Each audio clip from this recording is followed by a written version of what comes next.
again, back is the incredible.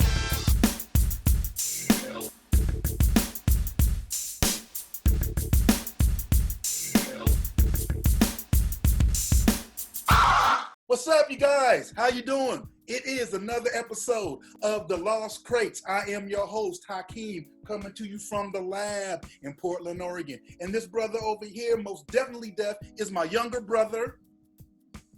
J Mac, what's happening for another episode? You know what I mean? Hey, tonight's episode is going to be pretty dope. We got one of my old school comrades in The Lost Crates, DJ Pauly Paul. What's good? What's happening, fellas? What's happening? Glad to be here. He is. Oh, hey. My God. You look great, man. You look awesome. Where are you, bro? Man, my wife and kid live down here in sunny San Diego, California by the beach, man. Really? How long you been down there? Man, we actually have been down here twice, ironically. We moved down in 99, moved back to PO, moved back again 10 years ago, and I ain't moving back to that rainy city. Love y'all. Y'all can have it. Yeah, they've been bugging out here, man, with the movement and everything. You know, the sad part about it is like 99% cool people, and then you got that 1% that shows up and wilds out. But you know, yeah. I'm hoping they'll to civil peace sooner than later. You know what I mean? That's real. That is real. Pauly Paul, good to see you. I know I keep saying good to see you, but it really is, man. We go back to high school. Oh my God, breakdancing. One of the things we talked about, and you can, I'm gonna let you kind of expound on it, is all the DJs we know, we're starting to learn this. It wasn't just DJing, it was more of the B-boy culture. You know what I'm saying? So almost all the DJs we know did something else. So tell us about Pauly Paul. Where'd you start out, bro? That's a good question. So me and my boy Prentice Sewell, Print Ice, as everybody in Portland that knows us from back in the day, tight as could be. We grew up in Northeast Portland. 7th grade was when we met, and we got into. He taught me how to pop. We used to listen to K-Boo, JW Friday, playing the bumps. And Joby Keller had a show, so would record a lot of the great shows, and got into popping early on, and then breaking came out, Wild Style came out, Style Wars came out, and that was the birth of it. Right when that came out, that's when me, Prentice, Shansky, we got pretty hardcore with it, man, and at the same time. Yes. That's when DJing, back in the day, we didn't have Spotify or MP3s. You had to go to the House of Sounds, get a record or a mixtape that he would sell, like mixtape. And we would listen to it. And there was a turntable, but we're breaking. So, hey, let's stop the turntable at mom's crib. Yes. So, kind of happened at the same time. Graffiti too. I dabbled in the graffiti for a minute too. But yeah, that was kind of the start of it. Yeah, I remember we had Jay, remember Raw Material? Oh yeah.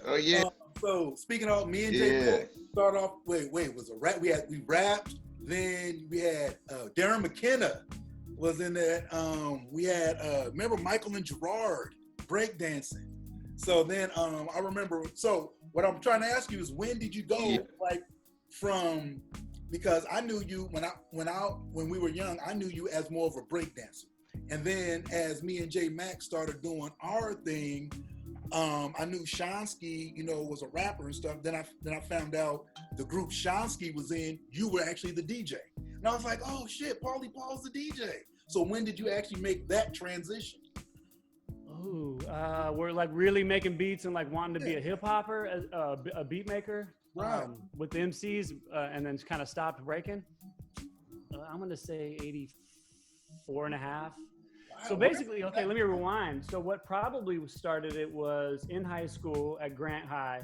Yeah. Was, we hung tight. Me and Prentice hung tight with Shansky, and we would listen to K-Boo. So Michael J had the East Coast Connection Sunday night. Right. Yes, sir. Every Sunday. Shout out Michael J. Exactly. Shout out to DJ Eminence, Michael J himself. He was the original, in my opinion.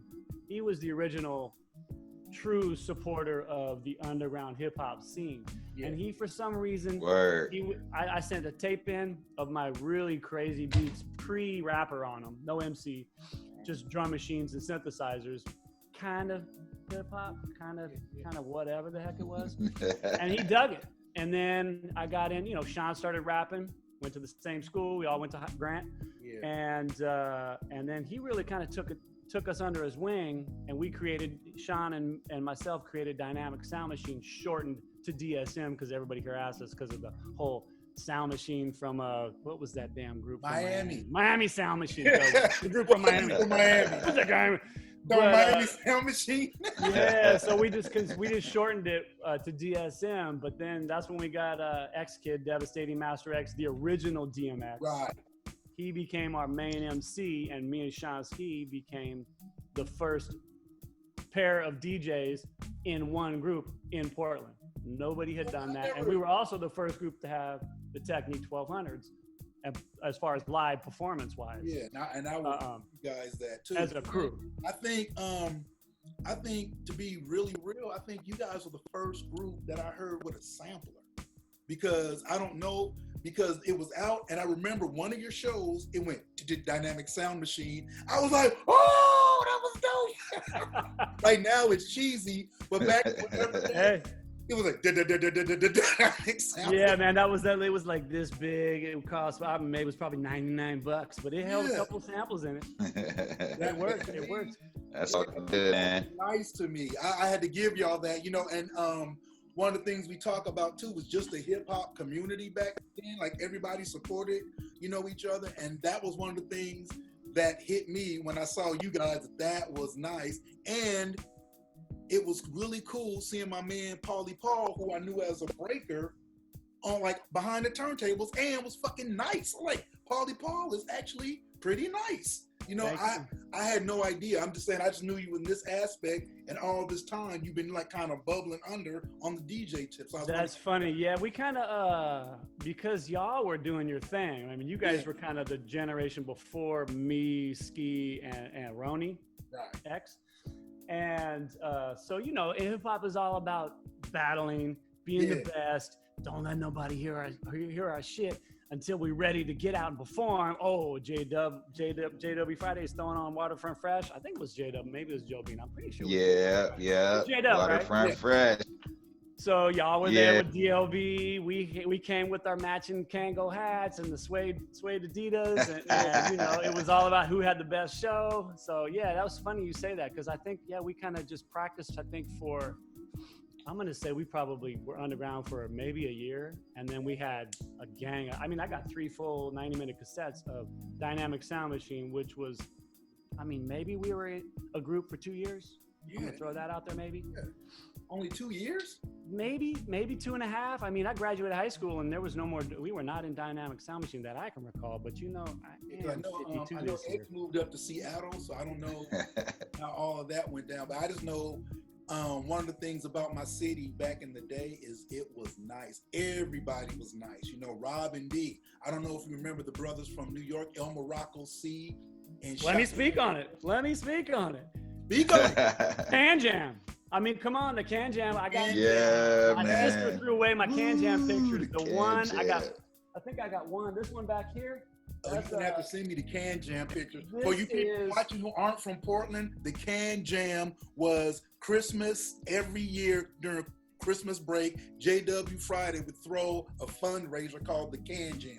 You bring some cans to go to like the food banks and stuff. You get in free with cans, and he always had live entertainment, and he would let all the rappers rock the mic. And that's where a lot of us got our start from. And it was a cool thing called the Can Jam. We may need to bring that back, Pauly. Hey, man.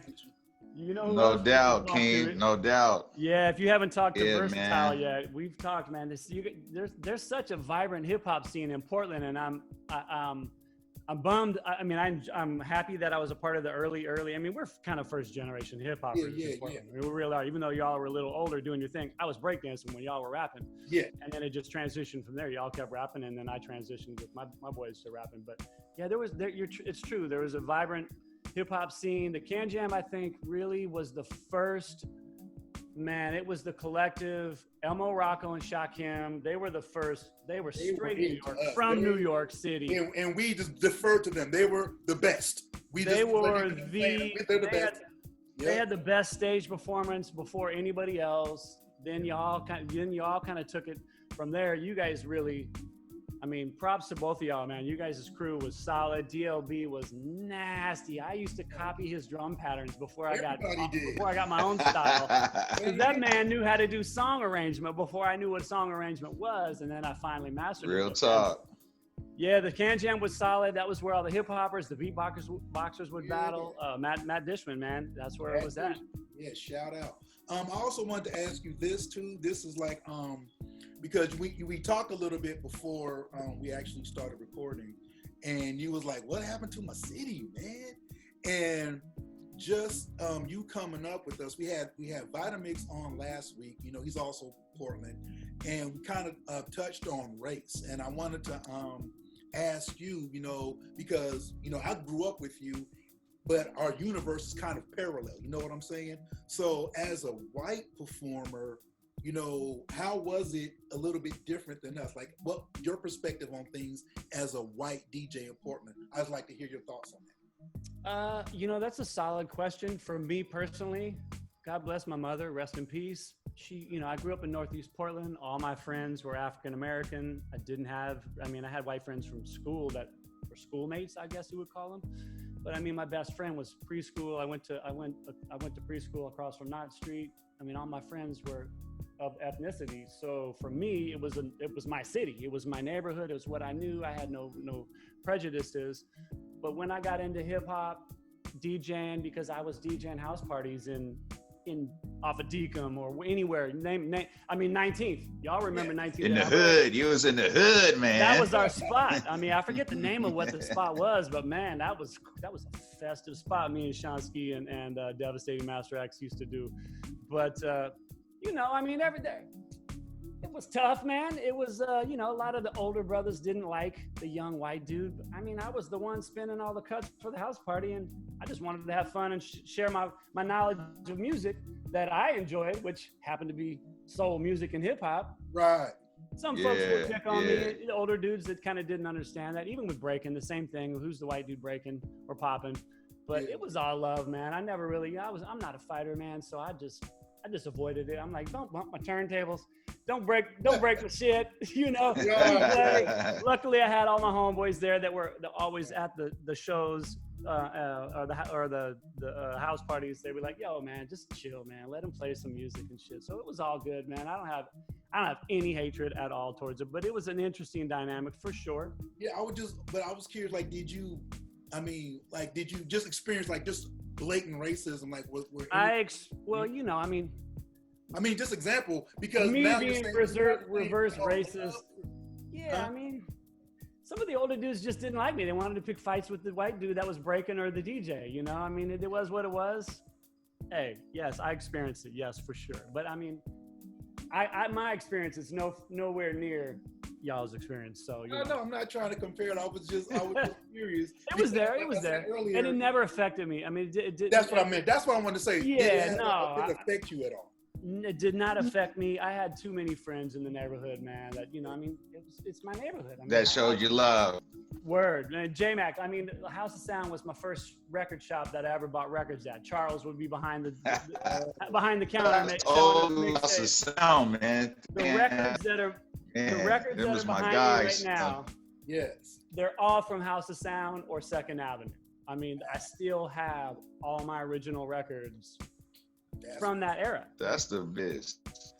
Speaking of which, man, you gonna go in crates, I know, man, and bless us with some old school flavors, man. What you got for us today, Pauly, man, Paul? We're gonna have to do some Hakeem. You're gonna have to do some editing for that because it's not set up right now. I just kind of staged. Oh no, we're gonna play it. No, what we're gonna do is we're gonna play it. And we're gonna come. Are you talking about our stuff? Yeah, I don't want you to perform right now. Pauly, Paul, get up, do it.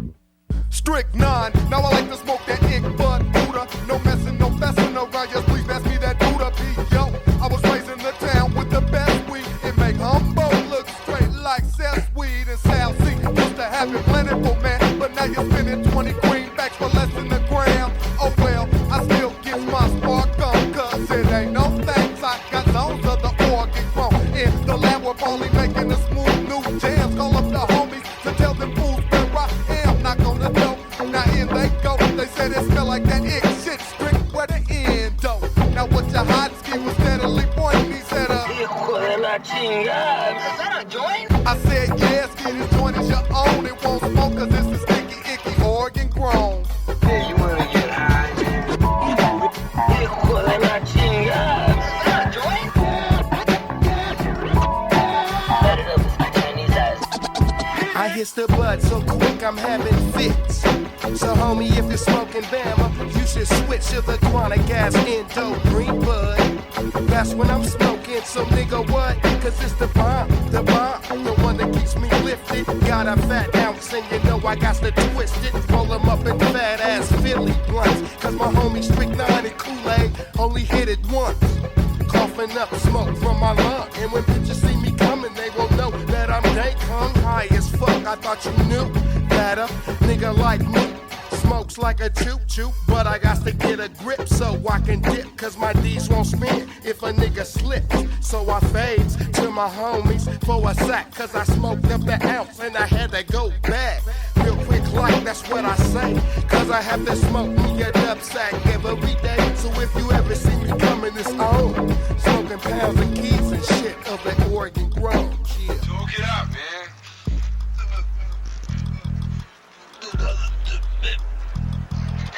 You by the poo-poo, don't it?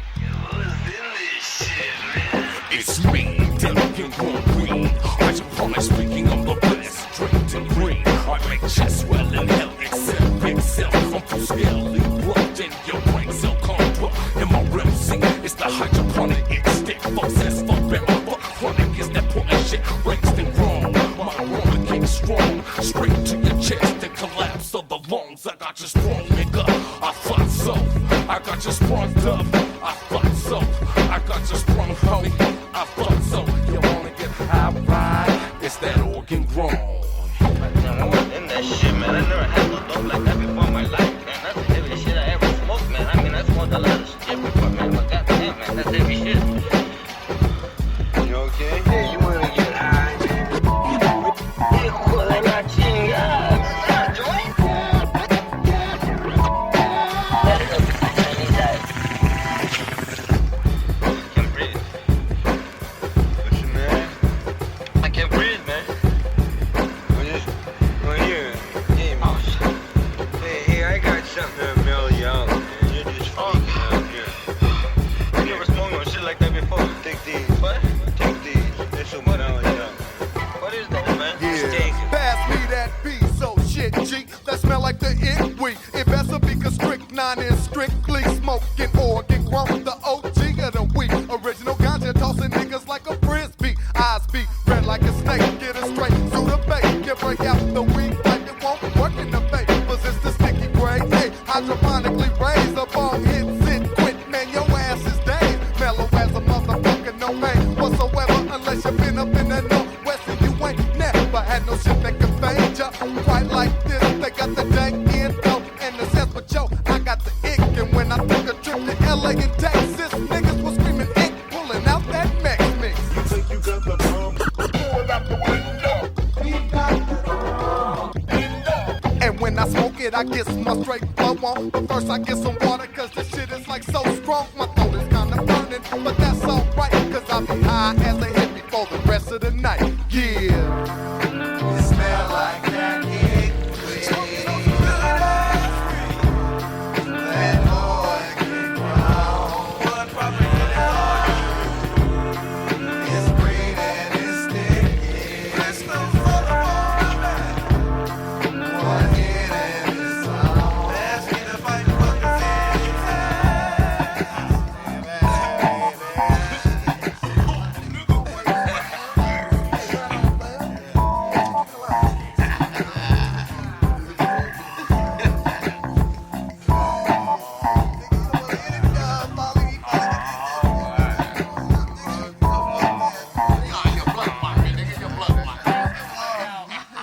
Ain't nobody blunt block you, player.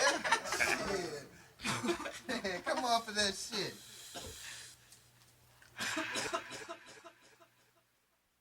What you got in the crates, man? What Well, course, vintage piece you got back that's there? a vintage. You can't. Oh, it's a LL. That's You ooh. know? You know Yeah. how I found out about this record when this That's first dropped. Michael J. East Coast Connection, and Skeeter. Skeeter was playing it. He brought the record down and he played the entire album on Michael J. East Coast Connection show. I'm like, ooh, going to House of Sounds. Yeah, that a lot of the stuff, like the Underground Mind was the one, I think the one you got right behind you, the Just Ice one. Oh my God. Yeah. that is the one. Oh, this is a heater right there. Yes. You know what's the heater on this one? Oh yeah. The heater on this one, the Cole Getting Dumb. That's what 12 I inch. said. That beat. The 12 inch though, not the version on this one. The 12 inch, which I got. Oh, I figured you had that too. Man, hey man, Mantronics was nice. And That's what's up. I can't go any longer without acknowledging your nice ass shirt. That is hot. Where'd you get that? Shit, I don't know. My wife bought it for me. 808? I've been with her 32 years. She knows my hip hop. Yeah, she do. Speaking of, you see it, right? Yes. Oh my God. And what's this one? Who's that one? Let me see it. Red cover. The TR-808, buddy, original. Oh my God. Dude. That's number That the 2. drum machine? Oh, man, I can't believe how much those things are worth now. oh, I'm just getting ready to say I can't find one. That is like, dude, literally, that's like seeing Sasquatch. You know, like, oh shit. and this, y'all know this one. That's the the TR. Let me see it, because oh my God. Oh shit, yes. That's the first one. This, Larry Bell got me sprung on this joint. Oh my God. Got me sprung on this. Any beat he made with this drum machine, woo! That is, dude, you kept all that. See, I kept upgrading, and now I wish I had half the stuff you had. He walked away, Jay. What he got? What you got, Pauly Paul? Where you going, man? This is probably what made Dynamic Sound Machine. No! Oh! Sequential. The sequential circuits, if you remind that bass sound, that first note, which is a C, everybody keeps asking what that first note is sequential circuits, the keyboard. So Larry Bell had the sequential circuits keyboard, track. And he was looking for one of those forever. Those were hard to find. Oh my God. And this was sequential makes they make badass stuff, made badass stuff. Yeah. But back to the old school stuff. The hell was his name? He was not a hip hop DJ, but he was one of the DJs, and he was from DLB's era, and I only seen him once live downtown at was it the Starry Night, where they had Joe Bean held a breaking contest. We was in it. We were our group was called Incredible Force. Me, Prentice, Ben, Prince Wiz was his name. Ben Stewart. Ben Stewart, exactly. And I forgot. Jeremy, white dude Jeremy. I remember Jeremy too. Yeah, he would pop, and he broke with us. Right now, yes. And was it Kaz? There was a DJ Kaz, I think his name was. Grandmaster Kaz, big buff dude. Big old dude. Yes. And he had turntables, but he was kind of more of the old school soul disco era DJ. Yeah. But he had the equipment, and he had a sequential circuits drum tracks, which was the one before this one. And I fell in love with the sound of that drum machine. And that drum machine and this drum machine are popular right now, making all the new funk. Yeah, and you can find the package. Like I find the samples of them, but I actually want that drum machine. Man, Paul, it's good talking to you, man, because it's always we trip off of the people we forget, and you just brought up so many people that I can go on for hours. Grandmaster Kaz is one. Jeremy. Yeah. Oh my God. Ben Stewart. Stewart. Yeah, I was in the mix, man. Y'all were with DLB, but I didn't care where. I'm like, is there somebody's got some turntables over here? I'm on it. We had a dude named actually for Dynamic. We had this dude named Glenn. He was a guitar player. He laid on that's Glenn Perkins. Yep, Glenn Perkins. He played rhythm guitar. That's right. He played rhythm guitar on a Dynamic Sound Machine song that me and X did called P.O., and it's all about Portland hip hop. He names everybody at the end of the song, and Glenn's playing rhythm guitar on that track. And that was like 1985, I think we did it. Goodness. Crazy. Man, well, that's dope. Man, it's been great talking to you, man. I'm like in tears, man. You just bring back so many memories, man. It's good seeing your face, good seeing you doing well. Wife good, kids good, everybody good? Yeah, man. My son's 32. He's got his own pool business. Your son's how old? Wait. It sounded like you said 32. 32, my friend. Oh, my God. That's what's up. 32. What's Yeah, up. yeah. Oh, yeah, man. We could make an hour episode of this. I was getting ready to say that too. I have been interviewed probably 3-4 times by different people that say they're going to make a documentary, and I haven't seen one, but I've been interviewed, and I'm every time I'm done talking, I realize, and I forgot this, and I forgot that. And that's one of the things we're talking about too, because all the people were like yourself, Vitamix last week, Lecture Wiz, even the old stuff. When we did DOB, like every episode, we're just going, oh my goodness, man. Like it's always some little nugget that you guys remember that we may have forgotten. And it's really cool just sitting, like putting our heads together, bro. It would be fun. No doubt. I chatted with, I've always chatted on and off with Versatile. And we always thought it'd be cool to have like a round table or something just to share in a group form, in a group round table form, obviously after this COVID bullshit. But it would be fun because everybody's dying, man. And Portland's hip hop history, to be honest with you, is very rich. Being from it as you two are, and as I was from, and all my friends were from, we really have a rich history because when New York City, I don't have an answer for it. Maybe somebody that's 62 could could answer this for me. But why Portland had such a rich hip hop community and early hip hop. Like we started when New York City, we didn't do mid 70s, but man, that second generation when Run DMC and Curtis Blow and all that, like that generation of hip hop smacked Portland, and we had the records. They were arriving in Portland, so all the kids were buying them. Right. You know, we were just then we had rap contests, so like all the cream started rising to the top. You know, people started getting their game together, all that kind of stuff. And it was early, like 83 on. You know, we were definitely 83, 82 for sure. We were actually legit. You know what I'm saying? If we had record labels in Portland, we would be right on par with those guys. You know what I'm saying? Right. So, we would have had records out when Run DMC. I just want to know what Pauly Paul is up to right now and what he has to say to the people back here in Portland.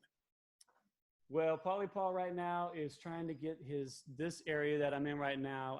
This is a new home that I'm in right now. So everything's been in boxes for quite some time because we had been renting the house and I had no space for it. And I'm like, man, I'm pulling all my stuff out, man. I still got my ASR 10 up in storage. Yeah. I got a DX7. I'm trying to hook all this back up so I can make some old school hip hop. Of course, I got the current Ableton. I use Ableton making my beats. Yeah, man. I got Machine right here. Same thing. Yeah, same thing. You know, I still make current beats at the moment. Most of the stuff that I make now, like I have kind of been, because I'm such an electro head, you know, Siberian Nights, Clear, Cybotron, you know, Planet Rock. That sound was so long ago. J-Mac, you know how popular that stuff was back in the day. Oh, yeah, man.